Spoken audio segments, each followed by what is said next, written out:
शिव भक्त रावण दुष्ट तो था ही, लेकिन उसमें कुछ ऐसी खूबियां भी थी जिसके कारण वो महान था। अगर रावण में बुराई नहीं होती तो वो ईश्वर का रूप माना जाता। रावण का सबसे बड़ा दुश्मन उसका अहंकार था, जिसने उसका सर्वनाश कर दिया।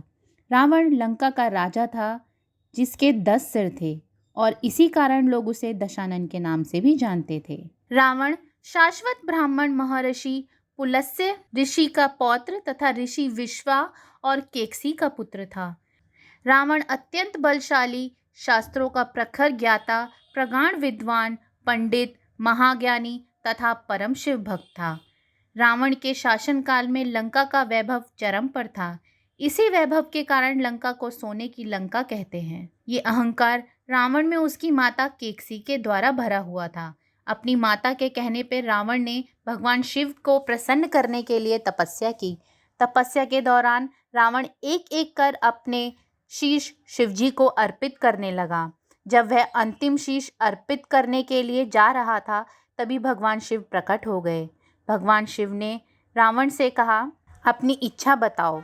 तब रावण ने कहा, भगवान आप मेरे साथ लंका में चलो। तब भगवान शिव ने कहा कि यह संभव नहीं है, इसलिए मैं तुम्हें अपना आत्म ज्योतिर्लिंग प्रदान करता हूँ, परंतु इसे वहीं रखना जहाँ इसे स्थापित करना चाहते हो।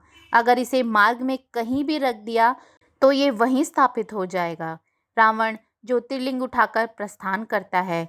यह देखकर देवराज इंद्र भगवान विष्णु के पास जाकर इस उत्पन्न हुई समस्या का समाधान पूछते हैं। तभी वरुण देव प्रकट होते हैं। भगवान विष्णु वरुण देव को रावण के उदर में प्रवेश करने का आदेश देते हैं।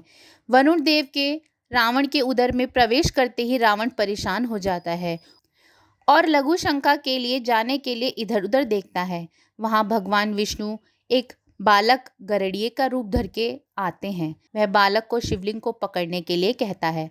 बालक रावण के आग्रह पर शिवलिंग को पकड़ने के लिए तैयार हो जाता है।